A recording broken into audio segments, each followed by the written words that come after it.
Hi, and welcome to Bad Movie Takes. Slasher movies have existed since the 70s, and they're just so entertaining. But today I'm going to be talking about my 10 favorite slasher villains in no particular order. We're going to kick this list off with Leatherface. Now this is a villain that has started the entire slasher genre. He is a hulking serial killer that's actually been compiled out of a bunch of real-life serial killers to make this very problematic villain.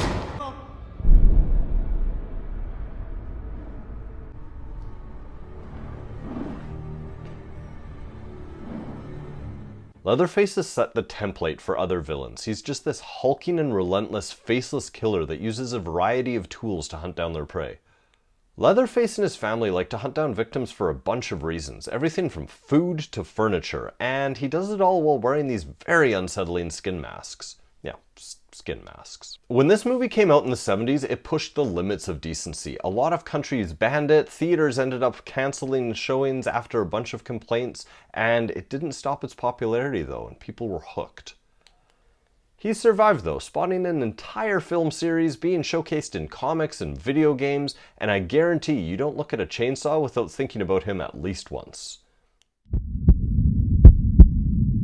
The next is the Creeper from the Jeepers Creepers series. Now, he's been involved in 3 different movies, and if you haven't seen them, I suggest checking them out. He's basically a demonic creature that awakens every 23 years to feed on human parts for 23 days, and he does it all while driving this demonic hell vehicle. What's he doing? The hell is that?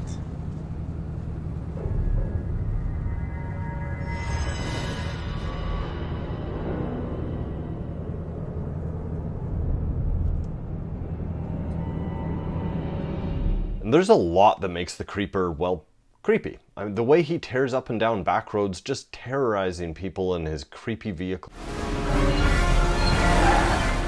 His weird outfits, his final form, and just the fact that he's hunting humans, it's just not a good feel. As I said, he's graced the screens in 3 different films, and each one has shown how absolutely unstoppable and terrifying he is. The messed up fact about it, though, is the creator is actually convicted of a bunch of really gross charges, which has left a stain on the series. But a 4th movie is in the works that has absolutely no connection to him, so I'm looking forward to it. Since we're on the topic of slashers that drive around in deadly vehicles terrorizing people, I gotta talk about Monster Man. Monster Man is also known as Brother Bob, and he's from a movie called Monster Man that's an action comedy, but he is so cool that he made the list anyway. Don't let the fact that it's a comedy fool you. People die in it a lot. Brother Bob is this disfigured dude that drives around in a giant homemade monster truck, terrorizing the locals and stealing their body parts. He doesn't take all of them or even kill them, he just takes bits and pieces of them. See, he's working in cahoots with his sister to try and regrow their other brother, Fred, who's been cut in half in a very unfortunate monster truck versus tree-related accident. He ends up pitted against these 2 friends who are on a road trip and end up in his sights after they start mocking the locals. He ends up hunting them in his monster truck, and this gets them tied into a weird plot involving black magic, ritual sacrifice, and one of the friends being picked to be a vessel for Fred so that he can come back and have relations with his sister. Yeah. Unfortunately, Brother Bob was only in 1 movie, but there was plans for 2 others, and if it brought the same energy that the first one did, I would be super down for it. So I mean, if you're watching or anything, I volunteer myself as sacrifice.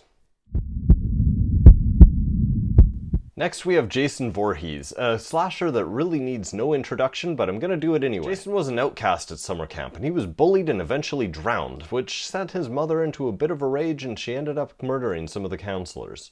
It turns out that Jason actually survived and grew up, and he's taken up the mantle to be the absolute terror. He's one of the most iconic slasher villains out there. With his hockey mask and machete, he is this indestructible, supernatural force of just death.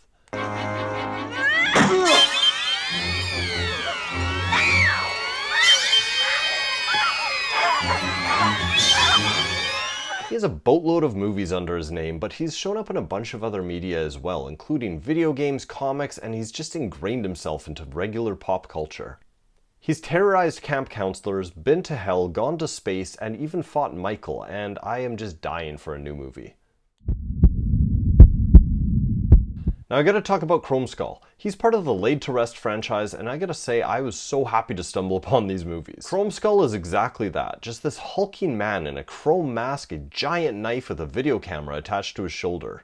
Now he hunts down his victims in the most brutal and relentless way, all while filming their deaths, and we don't learn about it much until the second movie when we find out that he's doing it for the secret organization. He's the head of this organization, and it has a massive operating budget, but they don't really go into what exactly it does. What we do know is they're very interested in getting films of his kills. Not a lot of information about this organization, but it adds a cool dynamic to the whole slasher genre that I would love to see. They were talking about doing a third movie in 2017, but there's been nothing since 2020. I'm still holding out hope. Like, I need to know more about Chrome Skull, why he's the head of this organization, who their clients are, and what exactly they want about these movies. I need to know. Our next slasher villain is in a movie that's an adaptation of a Clive Barker novel of the same name. And if you don't know who Clive Barker is, he's the guy that wrote Hellraiser. Now, riding the subway at night can be dangerous, but I bet you never considered being sacrificed to keep a bunch of reptilians from consuming the city as one of the risks that you face. Or maybe you do. I don't know. I don't judge. The Butcher is a supernatural creature that rides the subway at night looking for human sacrifices to keep these creatures at bay. And it's not just him, he's actually supported by a huge and vast organization. He's discovered by a photographer who's been told that he's not taking enough risks with his art, so he starts riding the subway at night and sees this guy and thinks he's a run-of-the-mill serial killer. And he is so wrong. In this movie, we get to see the Butcher as this unrelenting force of nature, and watching this photographer get sucked into his orbit and then battle to get out is just absolutely awesome.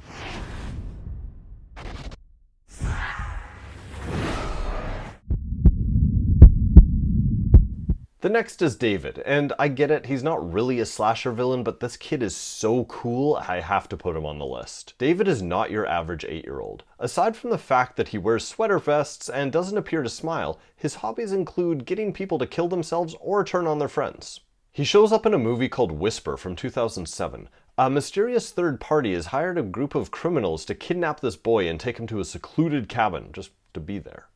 The problem is, David seems really okay with this arrangement. See, David has the ability to whisper suggestions to the weak-minded and make them do whatever he wants them to do, which in the case of a sadistic 8-year-old boy is not anything pleasant. And he definitely does this with great, I would say joy, but again, he's extremely creepy. It turns out that there's a lot more to David and even the kidnapping situation that meets the eye. This was an incredibly unique movie, and I loved just watching David and how twisted he was. I could see a lot more of him. You obviously can't have a list of top slasher villains without having Michael Myers from the Halloween franchise. Chances are, if somebody says name a slasher villain, you're gonna think about John Carpenter's Creation, and this guy is creepy. He first debuted in 1978, where he murdered his sister and then has continued murdering teens ever since. He has these deadly methodical movements and the uncanny ability to catch up with anyone, even if they're taken off at a full sprint.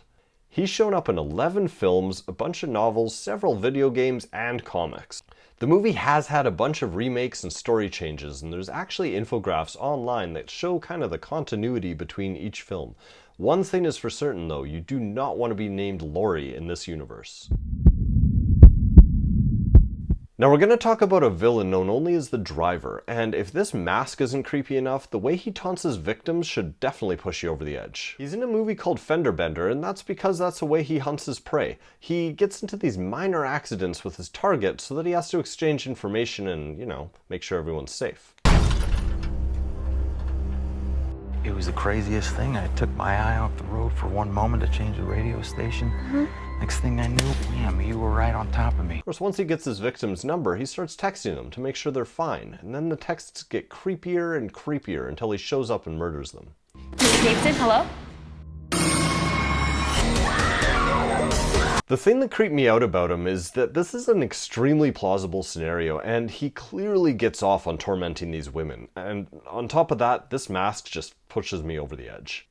When you watch the movie, you realize that he has done this a lot, and it seems like he goes around the country just collecting trophies from all his victims, and it is just incredibly creepy. Now our final villain is also known as the Driver, and he's not related to the last Driver, but the more I think about it, it would be so cool if they were the same person. This Driver shows up in a movie called No One Lives, and it starts off with a very familiar story. Couple traveling across the country stops in a local diner and gets harassed by a group of criminals. Now, these criminals seem to have an idea that the driver and his companion are rich, so they decide to kidnap them to try and get money from them. Hey, you guys from around here? Please, we don't want any trouble. Don't. You're not the type. Trust me. I know the type. Don't mind my boy here. His idea of friendliness is to scare the tourists. Now, like I said, that's a familiar story in a lot of horror movies, but it definitely breaks here because the driver, the guy who's been kidnapped, is kind of in the middle of something, in the way of a kidnapped girl who's already in his trunk. Oh my... Come on.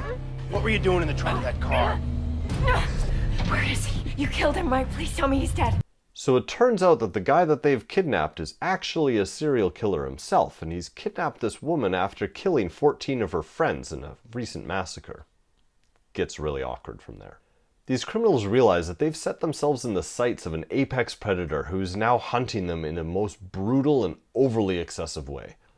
This movie was actually supposed to be a really cool intro for a new slasher villain that was taken off into a bunch more films. There's even a website called NoOneLives.com that talks about it, but unfortunately it just never took off. If you do watch this movie, you'll see why a slasher like this needs a bunch more movies. So those are my 10 favorite slasher villains. Are there any that you would add to the list? Let me know in the comments below. And if you liked this video, please drop a like and hit that subscribe button so you don't miss out on any new videos. Until then, thanks for watching.